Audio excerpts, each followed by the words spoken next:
Hi, I'm Stuart McLaurin, President of the White House Historical Association. Welcome to this episode of the White House 1600 Sessions. Today I'm talking with Pulitzer Prize winning author Jon Meacham about his new book, And There Was Light, Abraham Lincoln and the American Struggle. This is a wonderful privilege for us to be here today in historic St. John's Church on Lafayette Square, here in the President's neighborhood. So Jon, let's dive in. Tell us about the title, And There Was Light. In 1852, Frederick Douglass gives one of the great orations in American history, which he gave several of those. There was a custom that if you were a black man in speaking on the occasion of the 4th of July, you would do it on the 5th to show that independence had not yet come. Fascinating, isn't it? And so he stood up in Corinthian Hall in Rochester, New York, and gave the great speech, which, what is the 4th of July to the Negro, to the slave? And he says, I do not despair of this country. The fiat of the Almighty, let there be light, has not yet spent its force. And imagine what it requires for a black American who was born into slavery, escaped slavery, to say that in 1852. White abolitionists had given up. In one of the great, this is a great panel, and I'm glad you all are here, but you missed the best panel ever convened. Sojourner Truth, Henry David Thoreau, and William Lloyd Garrison spoke on the 4th of July in 1852 in Massachusetts. That's a heck of a how would you like to be fourth on that card? And Garrison burns the Constitution very showily. He had a fire pit thing. And he said it was a covenant with death and an agreement with hell.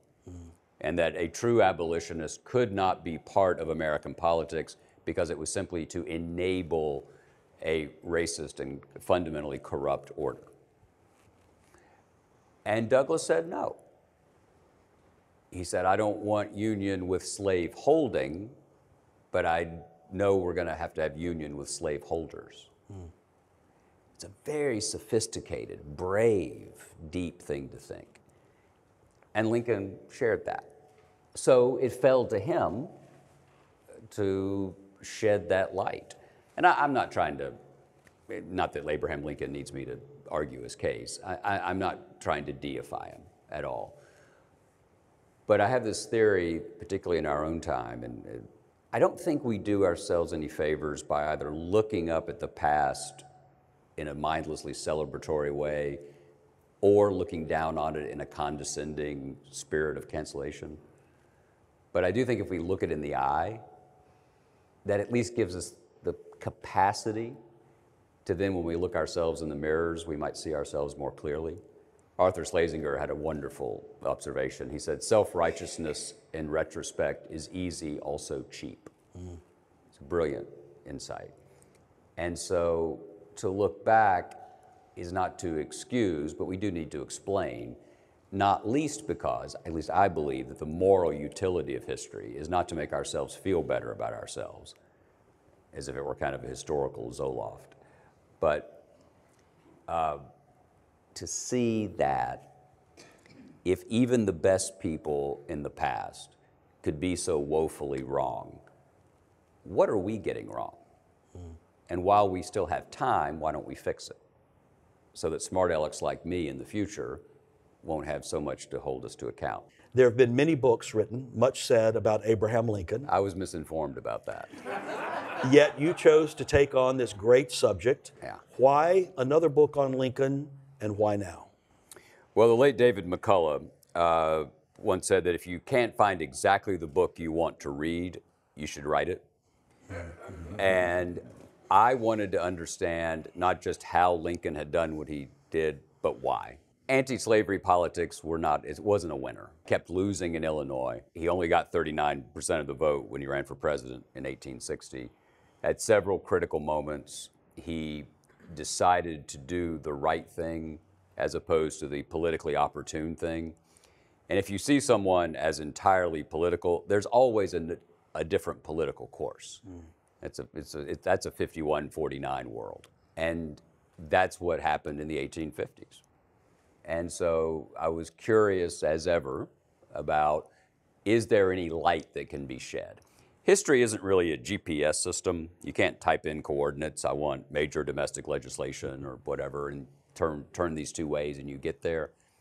But it can be a diagnostic guide. There are certain symptoms that recur that suggest an underlying condition, and certain treatments work. And I'm not saying that we need saints in public life, which is good because then the offices would be empty. But I am saying that the sinful people we choose need to have the capacity to do one or two saintly things. What prepared Abraham Lincoln for the role that he encountered as president? He was a humble beginnings in Kentucky, log cabin, multiple jobs, failed electoral pursuits, ends up here, 200 yards from where we sit this morning, as President of the United States, a broken time in our country. Was he prepared, and how did he take it on? Absolutely self-made, in the phrase that Henry Clay popularized. A product of Jacksonian America. Andrew Jackson was the first American president who was not either a Virginia landowner, slave owner, or an Adams from Massachusetts. Jackson showed that someone born on the fringes of white society could rise to the pinnacle. And so Lincoln followed that path. Jackson used military power. Lincoln used literature and the law. He was, I think, driven by a fundamental insecurity. He was never sure that his father was his father, Thomas Lincoln. They did not get along at all. There were rumors in real time that Thomas Lincoln was not Abraham Lincoln's biological father. He knew that his grandmother was illegitimate. His mother's family was reputed to have been not particularly buttoned down about things. And so he had this sense of illegitimacy. And in fact, it endured in the literature quietly. It's less well known now. W.E.B. Du Bois, who could not write a bad sentence, wrote that Lincoln was a poor, illegitimate, white, racist man who nevertheless was a big, brave, inconsistent one. But he was inconsistent, but he was also big and brave. So he had a sense that he wanted to prove himself. He wanted to have a place in the world. He read the King James. I think the King James Version of the Bible is responsible for some of our greatest political rhetoric, because that was the central text for him. But there were also, and I spent a lot of time on this in the book, it's really interesting to go back and read what people read, right? And William Grimshaw wrote a book, The History of the United States, most widely read history of America in the early 19th century by a Scotsman named William Grimshaw. There was an English grammar called by Samuel Kirkham. And all these books had bits and pieces of Shakespeare and Seneca and Cicero. And so that's how he encountered a lot of this. He wasn't spending a huge amount of time pondering Latin. But it was a self-driven drama and journey.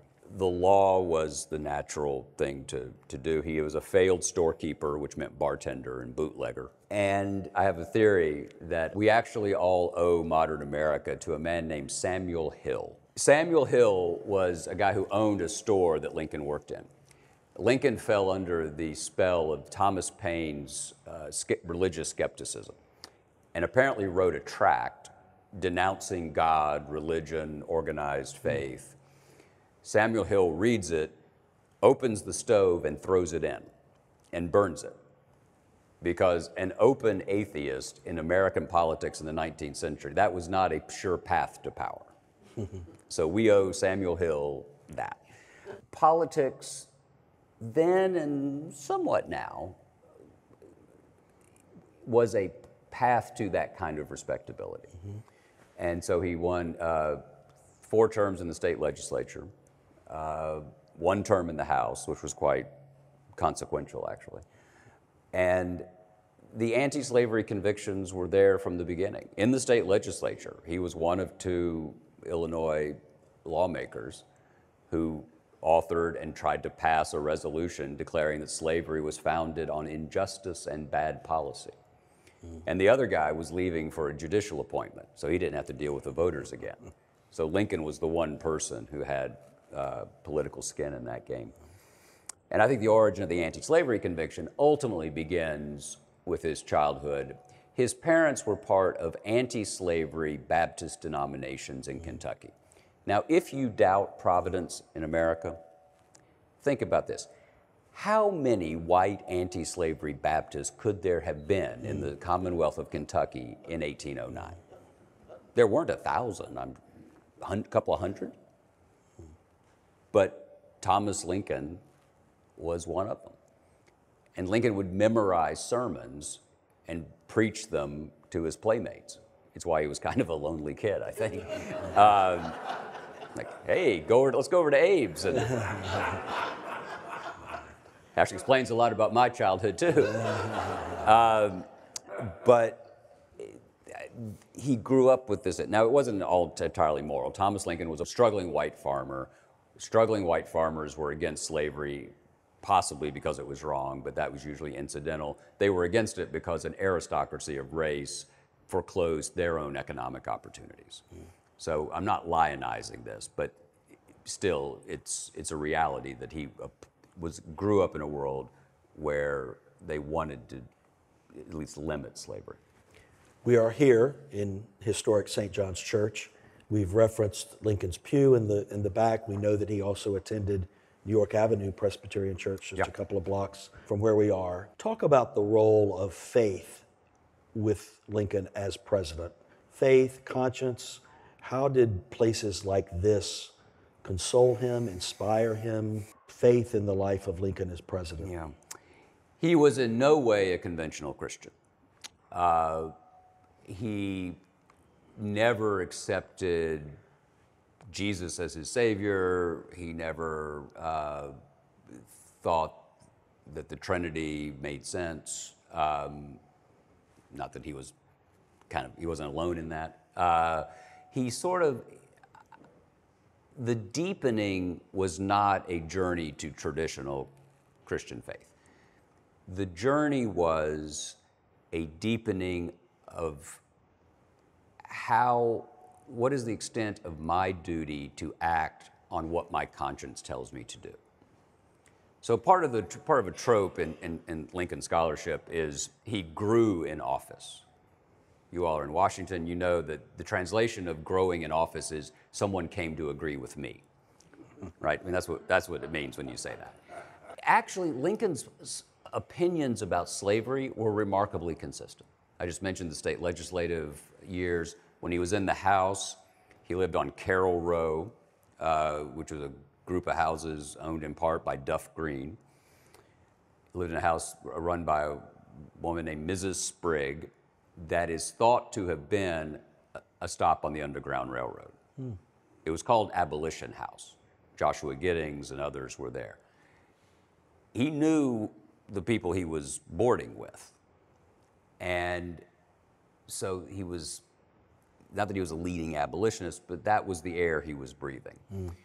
He proposed a plan to abolish slavery in the District of Columbia, because that was, as you all know, one of the places where Congress had authority over slavery. And the faith element, I believe, is he said as a young man that the political religion of the United States was the Declaration of Independence. That tending toward fulfillment of that was like the religious journey of the soul, that there is an absolute right, there is an ultimate good. Our human duty is to try to get as close to that as possible, understanding that failure is inevitable. As Reinhold Niebuhr said, the sad duty of politics is to establish justice in a sinful world. That was Niebuhr, that line of Niebuhr is absolutely applicable to Lincoln. And so he did believe in conscience. He did believe there was a right. He shared with Theodore Parker, who is the initial author of the great line that both Dr. King improved on and President Obama had stitched in the carpet in the Oval Office, that the arc of a moral universe is long, but it bends toward justice. It's an interesting quotation in full. It starts with, it was an 1853 sermon of Parker's. It starts with, look at the facts of the world. There are some things which are self-evidently true, such as 2 and 2 make 4. I cannot pretend to know what we should always do, but I can divine a path toward it through conscience. The arc of a moral universe is long, but it bends toward justice. Really, it's more interesting, right? It means that there has to be reality. You have to accept things some things are just true, that the world is divinely charged, but we're limited in our capacity to fully grasp it. The Pauline imagery of we see through a glass darkly, but then face to face. He loved Job, which tells you a lot about his spiritual side. One of the most powerful moments in the Bible, I think, is when God, with great contempt, sneers at Job and says, "Where were you when I laid the foundations of the world?" So there's a certain ambiguity, ambivalence, powerlessness, which can lead you to want to just strike your tents and go home, right? What's remarkable about Lincoln, and another reason I wanted to do this, is part of there's a sense in David Herbert Donnell and others thought this, that Lincoln was a fatalist. There's been an argument that he saw things as totally in place and that he was just plodding along in a foreordained path. That's never really struck me as plausible, because if you don't believe in human agency, why would you go into the business that is entirely about human agency, politics? So I wrestled with this a lot. My sense is that where he landed, well, it's where I landed, so therefore I think he did. So take this for what it's worth, is that you can believe in providence, about a doctrine he dealt with at New York Avenue Presbyterian Church, and the pastor there, Phineas Gurley, who was very important to him, particularly after Willie, their son, died in February 1862, and the loss of a child led him, they'd lost one back in Springfield too, to ask that fundamental human question, right? That we've been asking since the first man raised his fist to the sky and said, why? And the Presbyterian answer in that era was, it is, however painful, it is part of God's plan. Okay, that's pretty cold comfort, but that's the only comfort that was available. I think he probably landed in a place where there is providence, perhaps everything is foreordained, but we don't know what those steps are.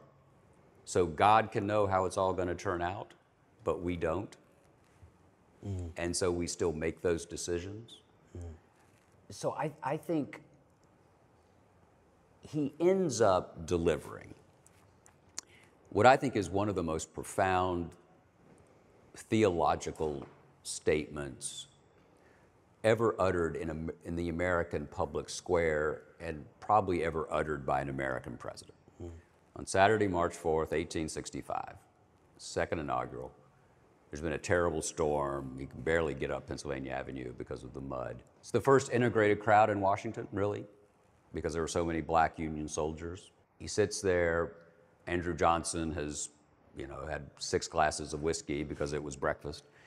And he gets up, and he delivers a remarkable statement. We all remember the "with charity for all, malice toward none," sort of the mercy part of it. Powerful stuff, obviously. If you read the second inaugural really carefully, he says that we've wanted the war to end, but it may be that every ounce of blood drawn by the lash in slavery must be answered by an ounce of blood drawn by the sword. And if that be the case, then let us say, as was said 3,000 years ago, that the judgments of the Lord are true and righteous altogether, from the Psalm. Sit with that for a second. An American president is saying that we live in a divinely ordered world where there is a force beyond time and space who is charting the bloodshed, the count, as expiation for a sin. That is an amazing kind of it's certainly a head-snapping thing for an American president to say. And so that was his faith, that there was a conscientious good. We had failed as a nation to reach it. And therefore, the only explanation he could come up with for losing 750,000, we used to think 600, demographers are now thinking it's about 750,000 people in the Civil War, in a country of 30 million, 4 million enslaved. 1860 census had us at 31 million people, and we lost almost 1 million. The only way he could explain it is that we had failed morally. We were going to have to expiate that and then start anew. I want to pick up on the mention of Willie's death, Yeah. the large number of dead dying around him. Any president at time of war certainly has to deal with that. Perhaps he did more than any other. Yeah. Do we know what he felt of his own mortality, and did he fear his own death? It's a great question. He's the only American president who could smell the gunpowder from the use of armed force that he had ordered. So it would waft across the Potomac. The first thing the Union Army did, the Federal Army, that we didn't call it the Union Army then, right after Fort Sumter, was take the heights in Arlington, because they thought the Confederates would put artillery there and hit the White House. One of the first deaths in the week after Sumter was a young friend of his from Illinois, kind of a protege, was killed trying to take a Stars and Bars, a Confederate image, down off a hotel in Alexandria. And it was at an inn in Alexandria, and the innkeeper killed him with a shotgun. And so that was sort of the first casualty that was in a tactile way connected to Lincoln. Surrounded by death. It was ubiquitous. If you haven't read it in a while, you've probably seen bits and pieces. Walt Whitman's dispatches from the city, talking about the wounded all around where we're sitting. The smell of it is amazingly powerful. He started getting threats of assassination right after the presidential election. It's very much in the record. As you know, he was spirited in from Baltimore because there was a plot to take him out there. The ultimate plot that killed him was not simply directed at him, but it was a decapitation strike at the government. Remember, they were going to take out Lincoln, Johnson, and Seward, and just throw the whole thing into chaos without much continuity of government and see what happened. And the guy who was supposed to kill Johnson lost his nerve. Seward was stabbed, but recovered. He was probably too casual about his own security, given the threats. John Wilkes Booth had been part of a plan to possibly kidnap him and take him south and then bring an end to the war that way. And he brushed it off. Lincoln heard about it, and he said, I don't think anybody would pay that much for me. So there was a kind of insouciance that ultimately did not serve the country well, honestly. There was one guard at the door who wasn't in place at Ford's Theater. And you read about President Kennedy's sense that if someone wants to get you, they will. There's a certain kind of personal courage there, which I guess we're supposed to admire. But the President of the United States, in that setting and in this, personal courage can have a terrible constitutional effect. And so I think the two mistakes there were he did not have a guard in the way he should have. And secondly, the fact that Andrew Johnson was vice president is one of the most cataclysmic decisions in the history of political conventions. One of the great counterfactuals is, what would President Hannibal Hamlin have been like? But they didn't need New England anymore, and they were worried about the border states. 1864, parenthetically, was the first time absentee ballots and mail-in voting was widespread because he wanted the Union Army to vote. But he made sure that if somebody was going to a border state to vote against him, that they were allowed, Democratic soldiers were allowed to go to.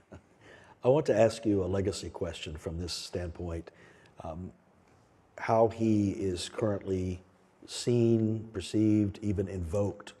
We live in a much larger and diverse country than he would have lived in, and you and I were both born Southerners, you in Tennessee and I in North Carolina. Are there regional differences today in how he is perceived? And even, well, like I know at Mississippi State, they have one of the great collections now of Lincolnia and the Ulysses S. Grant And Grant stuff, Presidential yeah. Library. But do we see him in different regions of the country and different political invocations of him in a true way or an imposter way? Briefly, my view of it is he was there are a couple of different categories. Every abolitionist in the 19th century was anti-slavery, but not every anti-slavery person was an abolitionist. Does that make sense? So, do you all know the term federal consensus? I'm fascinated by this. I didn't either. So, I'm 6 inches ahead of you. So here we go. I'm going to put it. So it was basically the idea, when you look at Lincoln's first inaugural, it's that lawyerly brief about you have nothing to fear from me. And so the people who want to see him as insufficiently tough on slavery say, well, he wanted to compromise. The Union was more important, et cetera. It's not quite fair. Slavery was largely seen as a state-by-state institution legally.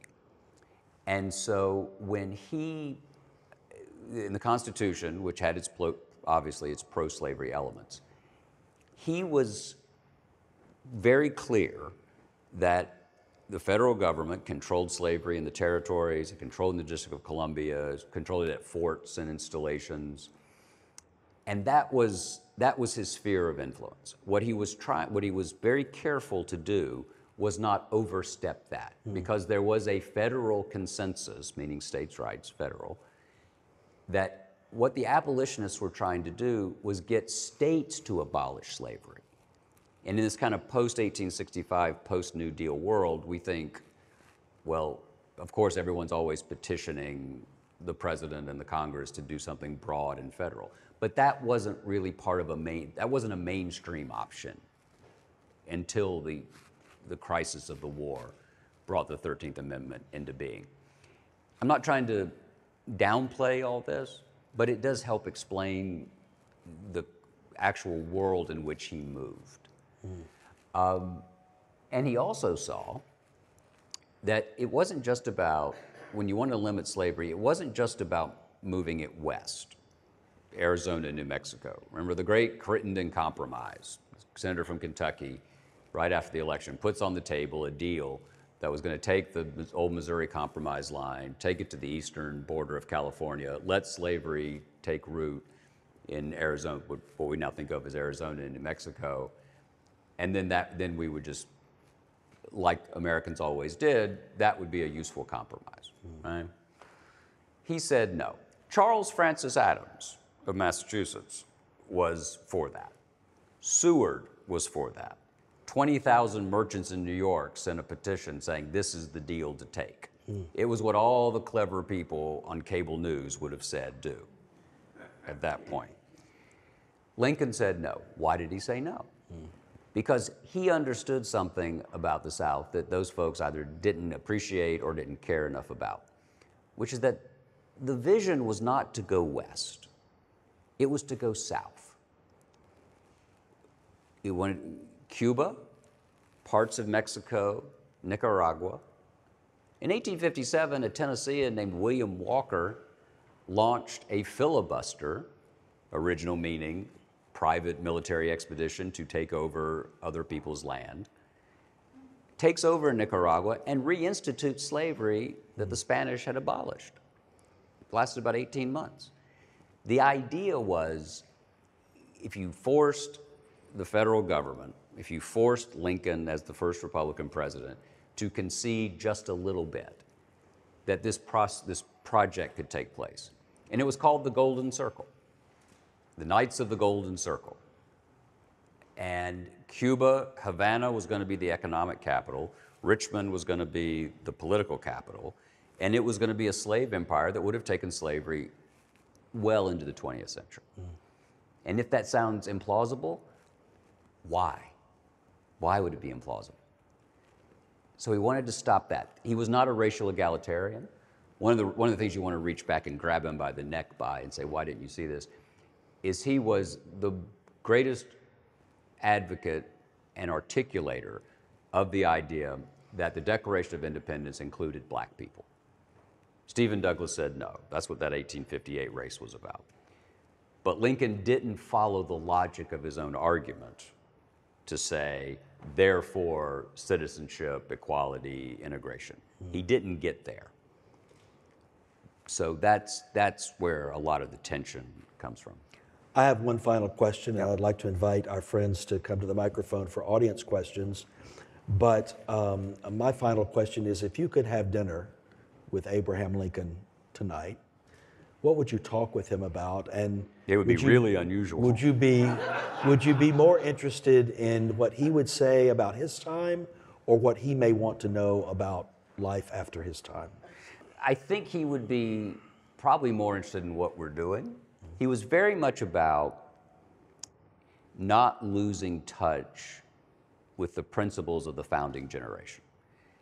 Because, however imperfect, remember how radical it is, this thing we're doing here. Because democracy is counterintuitive. Who wants to love their neighbor? You know, yeah, I guess I want to love my neighbor if it's, if it's easy for me. It's about give and take, but most of us really only want to think about the take part. And so the notion that you would defer your own gratification, because that's what a covenant governed by the rule of law is, takes an effort. It's a choice. It's not automatic. And Lincoln saw all this. He saw democracy and anti-slavery and the American future as fundamentally, inextricably linked.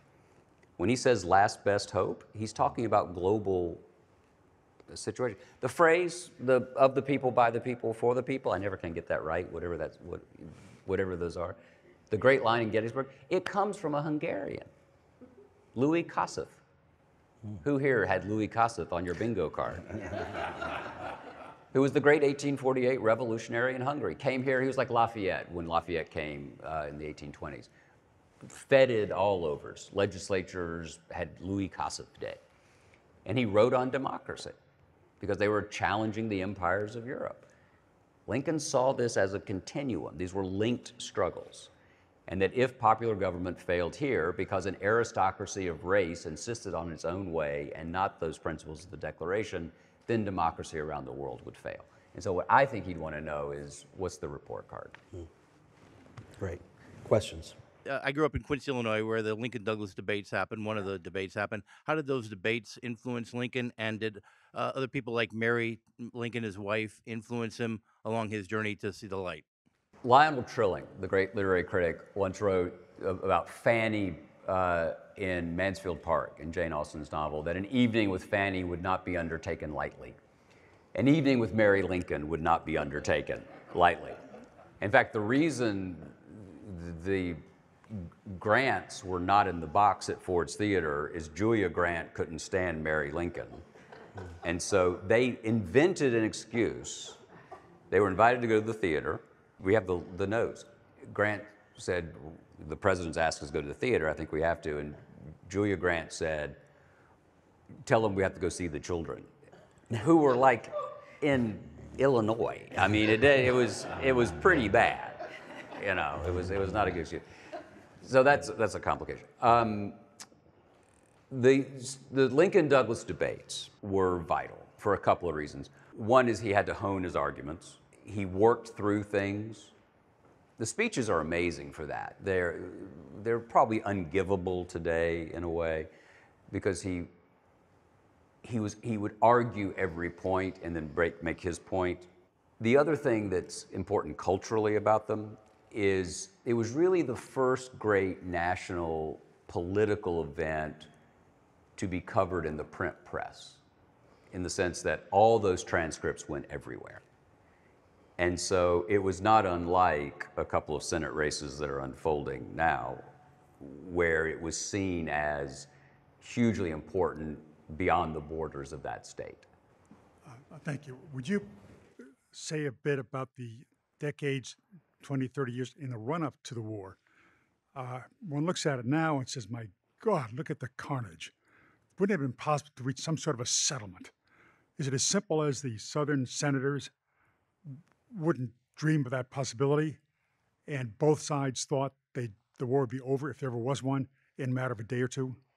Everyone, almost as always in warfare, predictions about war are always wrong, almost always. So yes, there was an expectation that this would be a quick thing.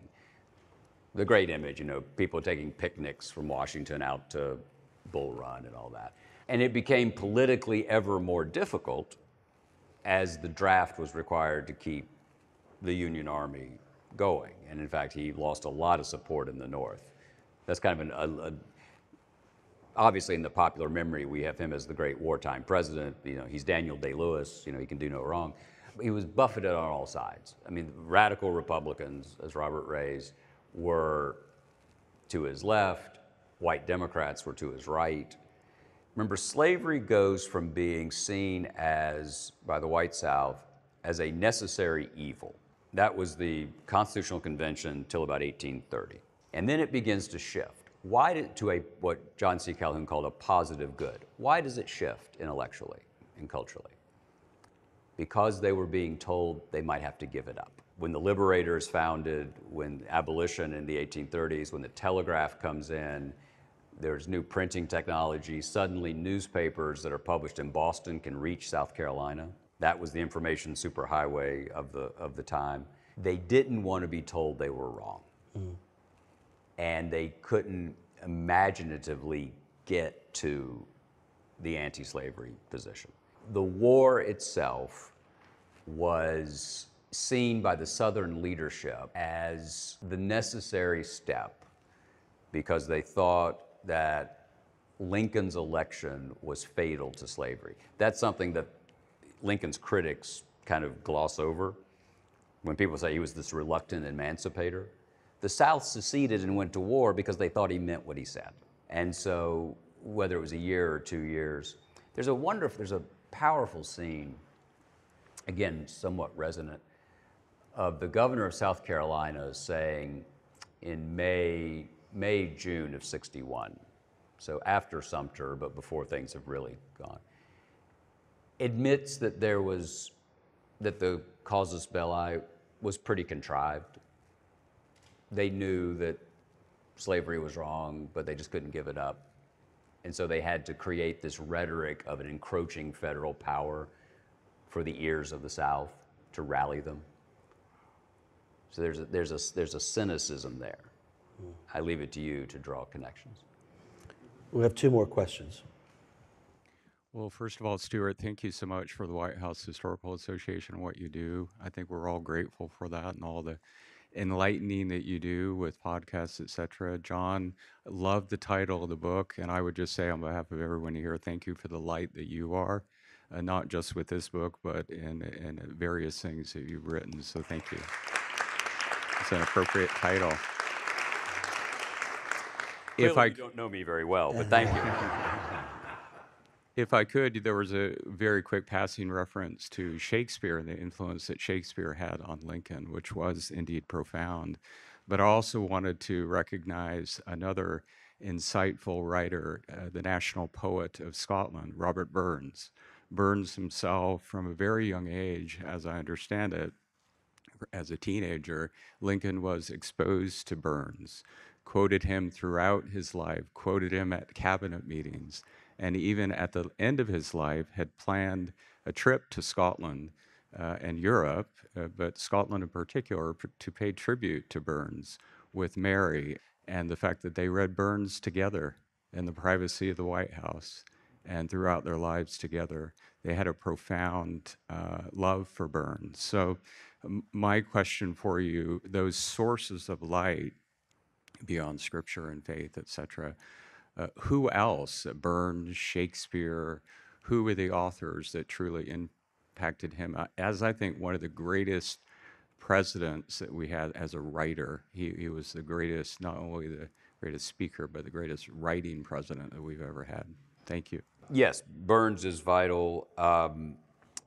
He read these anthologies, and there were two or three that were vital early on. There's a great study of what Lincoln read, and there's a rating system about how likely it is. Lincoln did, I think, have some Washington reads, as you all call them, right? He probably checked the index, and then one of the great lines of all time, and there are a lot of authors here. Winston Churchill, who made his living by his pen, would send all of his books to various important people, and one wrote a note back saying, "Dear Winston, thank you for your latest book. I have put it on the shelf with the others." So there was a lot of on the shelf with the others with Lincoln. He did read Theodore Parker. We're pretty clear. The other book he read that fascinated me, because it's largely impenetrable, but he clearly did read it, was by Joseph Butler. That's also not on your bingo card. He was the Anglican Bishop of Durham, and important philosopher on the nature of conscience and what it was to have a conscience and what the importunings of that moral impulse were. He probably was more moved, and this goes to your point about speaking and writing, by the theater. He would have been a huge movie buff, right? But he loved the theater, and he went a lot and could recite a lot of Shakespeare, a lot of passages. Our last question. I wondered, because we're in a church, my church, if there's anything from our history of coming out of hard times that you could point to that might be hopeful on this. Yeah, it's a great question, and implicit in the question, we're sitting here, right? We had a civil war over identity and slavery and power and money, and the good guys won. They didn't pursue the verdict as vigorously as they should, so segregation descended. 100 years ago, the KKK was refounded. There were 4 to 6 million members of the Klan. There were 5 or 6 United States senators, about 20 members of the House. The 1924 Democratic National Convention went to 103 ballots because there were 354 Klansmen at the convention who would not vote for Al Smith, the governor of New York, to be the Democratic nominee because he was an Irish Catholic. And Catholicism was seen as the Sharia law of the era. As Twain said, history may not repeat itself, but it rhymes. So, World War II, the greatest global cataclysm in terms of life, it ends with mankind discovering the power to end mankind. And we used it.